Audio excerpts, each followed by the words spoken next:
class. Myself Shweta Srivastava and I am your computer teacher. बच्चों आज का जो आपका चैप्टर है वो है यूनिट 8 से डेटाबेस कॉन्सेप्ट, जो कि आपका चैप्टर 15 और लास्ट चैप्टर है. Introduction. A database can be defined as a systematic and organized collection of records. Record is basically a collection of a related file. Database जो होता है वो एक सिस्टमेटिक और ऑर्गेनाइज कलेक्शन होता है रिकॉर्ड का, और record is basically a collection of related field. A field can be defined as a heading under which the data is written और defined. Database can also be defined as a collection of a similar kinds of records. जो database होते हैं वो similar kinds of records के collections होते हैं. In our normal daily life, we come across many database like directory, dictionary, personal diary of a telephone's number, students' records, employees' record, etc. In all above example, we see that they are collection of a similar types of a multiples records. मतलब कि आप ये जान लीजिए कि present some time में विभिन्न organisation या जो कंपनीज के द्वारा बड़े बड़े सेल्स स्केल पर विभिन्न सोर्सेज से डेटा का स्टोरेज और एनालाइज किया जाता है. Example inventory, sales and purchase etcetera. इसमें ज़्यादातर डेटा फाइल्स पे ही डिपेंड होते हैं. डेटा प्रोसेसिंग में डेटा को कंप्यूटर में इनपुट के रूप में दिया जाता है तथा उस पर कुछ आउटपुट भी निकाला जाता है. अब देखिए DBMS यानी डेटाबेस मैनेजमेंट सिस्टम क्या है. The software that can manage and handles database efficiently and effectively are known as database management system. They are special kinds of software specially designed to cater to the requirement of managing and maintaining large database. जिस data processing system द्वारा किसी database का उपयोग किया जाता है यह computer, hardware, software तथा यूज़र का इंटीग्रेटेड ग्रुप होता है. DBMS डिफरेंट इंडिपेंडेंस फाइल के साथ पर किसी भी डेटाबेस के डेटा को कलेक्ट और सेंट्रलाइज करता है जिसमें डेटा इंक्लूड्स होते हैं. अब management of a database might include performing activities on a data like. इसमें कुछ एक्टिविटीज़ होती हैं वो देखो. फर्स्ट है creation of database. Creation of database क्या होता है. DBMS यूज़र को उसका डेटा डिज़ाइन करने में सहायता करता है. इसी के आधार पर ये डेटा को कलेक्ट करके आवश्यक डेटाबेस बनाता है जिसे हम क्रिएशन ऑफ डेटाबेस कहते हैं. Second है maintenance of database. This is a generalized terms and can include some of the following activities. इसमें क्या होता है, कुछ एक्टिविटीज़ होती है जो कि DBMS के रख रखाव से संबंधित कार्य करती है, जैसे न्यू डेटा को ऐड करना, जो डेटा यूज़फुल नहीं उसे डिलीट करना, डेटा को अपडेट करना, ये सारी चीज़ें. पहला इसमें है एडिटिंग ऑफ डेटा. ये क्या करता है, डेटा बेस में जो भी डेटा होता है उसे मॉडिफाई करता है, उसमें एडिटिंग करता है. सेकेंड है अरेंजमेंट ऑफ डेटा. जितने भी डेटा बेस में डेटाज होते हैं उनको एक लाइन में अरेंज करता है. This fields are term as a key field, जिसे हम की फील्ड के नाम से जानते हैं. The first field on the basis of which data is arrange is called the primary की. जो फर्स्ट होता है उसको प्राइमरी की के नाम से जाना जाता है. Filtering of data. इसमें क्या होता है, जो भी डिज़ायर डेटा डेटाबेस में होता है उसे हम फिल्टरिंग ऑफ डेटा कहते हैं. एक्सट्रैक्ट करने के बाद हम इसे लाते हैं. Making modification in the structure of database. Although it is the sensitive activity to modify structure of a database, yet a DBMS provide facility to make a modification in the structure. इसके बाद आपका आता है sharing of database. नाम से ही समझ में आ रहा है, large database are share among the different user for processing purpose. Different user में प्रोसेसिंग पर्पस के द्वारा इन्हें शेयर किया जाता है. This features of DBMS reduce the processing burden on one single user. इसमें एक सिंगल यूज़र का बर्डन हट जाता है. At the same time increase the processing speed of database. Next है less chance of redundant data. Database when manage and maintain by the computer through DBMS reduce the chances of the repetitive data. इसमें क्या होता है, repetitive data के chances बहुत कम होती है. Most likely that same data is being processed and maintained multiple time due to the lack of management or large database. Next है आपका इसमें a good DBMS also provide the some security features for database. एक अच्छा जो database होता है वो authorised होता है, ऑथेंटिक यूज़र होते हैं, maintain their security and integrity. अब आता है टाइप्स ऑफ डेटाबेस. डेटाबेस 3 तरीके का होता है. Network database management system, hierarchical database management system and relational database system. इसमें आपका फर्स्ट है नेटवर्क डेटाबेस सिस्टम. ये क्या होता है, this DBMS basically uses the concept of a link to work and manage the database. ये link पे work करता है। Link here the pointer that point to any one location that store a record.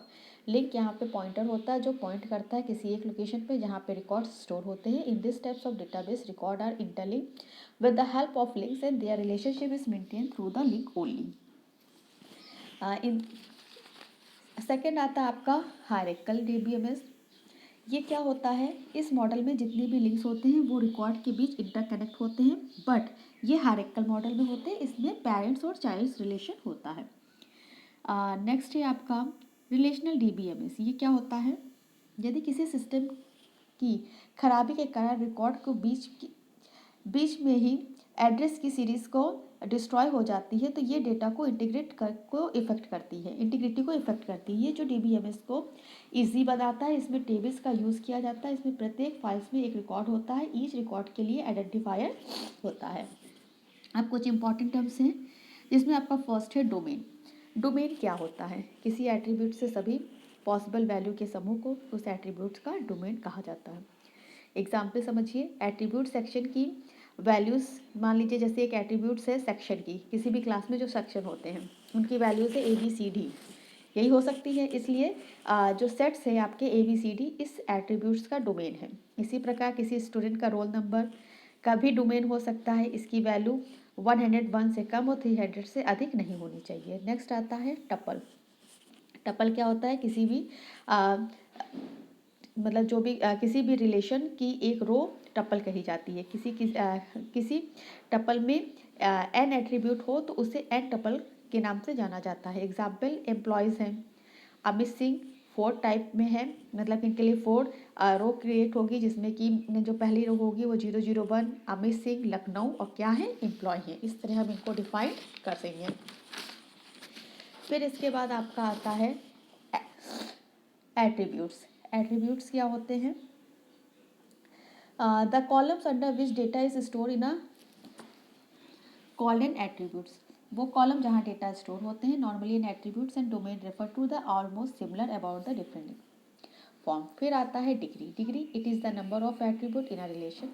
Example में employee there are 3 attributes, एक employee इसके 3 attributes हैं, इसे हम 3 डिग्री कहेंगे। फिर आता है प्राइमरी की। अब बच्चों प्राइमरी की को समझने से पहले ये समझो कि की क्या होता है। जिस प्रकार हम किसी भी वस्तु की पहचान के लिए उसके नाम या संख्या आदि की आवश्यकता होती है, उसी प्रकार हमें रिकॉर्ड को पहचानने के लिए की का यूज़ करते हैं। अब यहाँ पे की आती है प्राइमरी की। प्राइमरी की क्या होती है, ये एक टेबल की एक फील्ड या एक से अधिक फील्ड्स का ऐसा समूह होता है जो टेबल के किसी भी रिकॉर्ड्स को अलग करता है। जैसे स्टूडेंट टेबल में रोल नंबर या बैंक डेटा स्टोर करने वाली टेबल में अकाउंट नंबर उसकी प्राइमरी की होती है। कैंडिडेट की क्या होती है, इसे फील्ड के सेट के रूप में डिफाइन किया जाता है। इसमें प्राइमरी की को सेलेक्ट किया जाता है। ये एक एट्रीब्यूट या एट्रीब्यूट्स का सेट्स होता है जो एक टेबल में ही एवरी रिकॉर्ड्स को सेकेंडरी रूप में पहचानने के लिए एक टेबल के लिए प्राइमरी की तरह परफॉर्म करता है। किसी एक रिलेशन में एक या एक से अधिक कैंडिडेट्स कीज हो सकती हैं। नेक्स्ट आता है आपका ऑल्टरनेट्स की। If a table contain multiple candidates की, यदि कोई टेबल मल्टीपल कैंडिडेट की को कंटेन करता है and one of them is used और किसी एक को यूज करता है as a primary key, then all others left over the candidates keys are called as alternate key. तो जो बाकी की कैंडिडेट्स की हैं वो ऑल्टरनेट्स की कहलाएंगी। नेक्स्ट है फॉरेन की। ये क्या होता है, किसी एक टेबल की प्राइमरी की को यदि किसी दूसरी टेबल में होती है तो उसे फॉरेन की कहते हैं। इसका यूज़ दो टेबल के बीच रिलेशन को डेवलप करने के लिए किया जाता है। अब हम आते हैं नॉर्मलाइजेशन। नॉर्मलाइजेशन आपका इम्पॉर्टेंट है, ये पूछा भी काफ़ी जाता है तो इसे थोड़ा ध्यान से समझना। Storing data in a computerized form require a proper structure of a database. Designing a well-defined structure for database is an important task. Normalization है क्या, किसी डेटाबेस के डेटा एलिमेंट्स तथा एंटिटीज़ के समूह को एक साथ करने या उनमें उचित रिलेशन बनाने को या उसे एनालाइज करने के प्रोसेस को ही नॉर्मलाइजेशन कहते हैं। फिर से रिपीट कर रहे हैं, किसी डेटाबेस के डेटा एलिमेंट्स तथा एंटिटीज़ को एक समूह में करने, उनमें उचित रिलेशन बनाने के लिए उसको एनालाइज करने का जो प्रोसेस होता है, डेट इज़ कॉल्ड नॉर्मलाइजेशन। इसका मेन काम डेटाबेस में होने वाली पुनरावृत्ति को, मतलब कि जो बार बार रिपीटिंग होता है, उसे कम करता है। दूसरे शब्दों में हम कह सकते हैं कि डेटा को केवल एक ही बार स्टोर करता है, क्योंकि डेटा को अनेक बार स्टोर करने से अनेक जगह पे स्टोर करने के लिए समय तथा स्टोरेज स्पेस अधिक लगता है। डेटा को नॉर्मलाइज करने में हम टेबल को अनटेबल में डिवाइड कर सकते हैं, जिसमें कि डेटा की इंसर्शन, अपडेशन, डिलीशन को हटाने के लिए डेटाबेस में डेटा को ऑर्गेनाइज करने की प्रक्रिया होती है। ये 3 तरीके से होती है: first normal form, second normal form and third normal form. First normal form क्या होता है? डेटा को नॉर्मलाइज करने की प्रक्रिया फर्स्ट नॉर्मलाइजेशन कहलाता है। जो टेबल फर्स्ट नॉर्मलाइजेशन की होगी, यदि वो 2 रो के समान नहीं होगी तो उसमें से प्रत्येक सेल्स का एक ही मान होगा, मतलब कि एक ही वैल्यू होगी।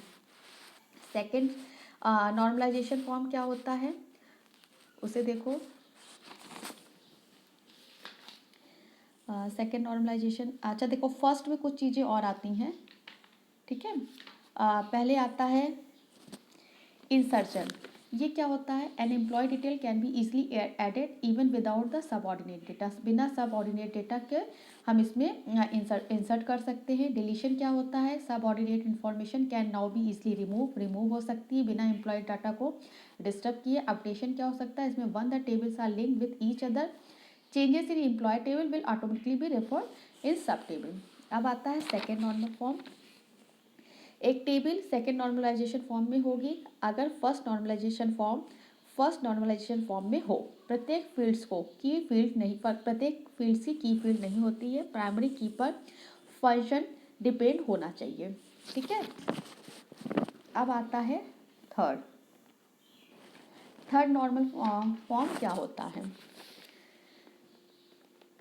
थर्ड नॉर्मल फॉर्म, एक टेबल थर्ड नॉर्म फॉर्म में होती है। यदि टेबल सेकेंड नॉर्म फॉर्म में हो तो टेबल की प्रत्येक फील्ड जो कि नन की फील्ड है, केवल प्राइमरी की पे ही फंक्शन को डिपेंड करती है। अब इसके बाद बच्चों आपका आता है एसक्यूएल। एसक्यूएल यानी कि स्ट्रक्चर क्वेरीज लैंग्वेज। ये क्या होती है? प्रत्येक डीबीएमएस में कम से कम एक यूटिलिटी ऐसी अवश्य होती है जिसके द्वारा कई यूजर उस डेटाबेस के डेटा के आधार पर अवश्य इंफॉर्मेशन रिसीव करता है। ऐसी सूचनाओं के अनुरोध को ही हम क्वेरी कहते हैं। डीबीएमएस इस क्वेरी के आधार पर सूचनाएं यूजर को प्रोवाइड करता है। इसे बनाने के लिए एक लैंग्वेज, जिसे हम क्वेरी लैंग्वेज के नाम से जानते हैं, उसकी ज़रूरत होती है। इसे शॉर्ट में हम एसक्यूएल भी कहते हैं। इसके कुछ फीचर्स हैं। फीचर्स क्या है? SQL commands use simple English words का यूज होता है। SQL is a object oriented language. It concentrate more on object of the given problem than on long procedure to solve it. एक object की जरूरत होती है, लॉन्ग प्रोसीजर होता है। It is a language specially design to manage and maintain large in tabular database. SQL statement are precises and self explanatory. ये self एक्सप्लेनेशनली होती है, making it easy to use and learn. ये बहुत आसान होती है। At the same time they can be very easily use in a network environment. Next है SQL statement are complete in itself, does not relate with the additional commands. इसमें additional commands की जरूरत नहीं होती है। अब आते हैं फॉर्म ऑफ एसक्यूएल स्टेटमेंट। इसमें पहला है डीडीएल यानी डेटा डेफिनेशन लैंग्वेज। ये क्या होता है? The statement that are used to define relation work on the data they contain are called DDL. Data manipulation language, the statement of SQL that are used to work on the data of the database are DBML, ठीक है। इसके बाद आपका आता है operator. Operator क्या होता है? All commonly used arithmetic, logical and relation operator are permissible in SQL. SQL में भी आपका लॉजिकल, अर्थमेटिक, रिलेशनल डेटाबेस होता है, ठीक है। इसके बाद आता है आपका adding constant on a column at the time of table creation. इसमें आपकी प्राइमरी की कॉन्स्टेंट आती है। ये क्या होती है? डिक्लेयर करती है एनी की को, कि प्राइमरी की उस टेबल के क्रिएशन के समय, ठीक है। सेकेंड आता है यूनिक। यूनिक क्या है? This contents ensure that the data enter in a column unique for every row and does not repeat. Every row के लिए ये एक यूनिक है और रिपीट नहीं होगा। चेक, ये क्या करता है? Use to check the entry of the data in the column as per given criteria. Default, in a situation where user is aware of the data to be entered in each row of the same column, he can use this constraint to fill the column with the same data at the time of table creation. Insert create करता है data को और उसमें insert command का use करके कोई भी चीज़ हम इंसर्ट कर सकते हैं। इसके बाद डिलीट, किसी भी चीज़ को हम रिमूव कर सकते हैं। अपडेट, कोई भी चेंजेस करना तो उसे हम अपडेट कर सकते हैं। इसके बाद आपका आता है select, it is very useful SQL command to perform the queries on the data, user can extract record of the requirement using select command. बच्चों इसके बाद ये चैप्टर आपका यहीं पे ख़त्म हो गया है। ये आपका लास्ट चैप्टर है और इसी के साथ आपका कंप्यूटर का कोर्स भी ख़त्म हो गया है। Okay class, thank you.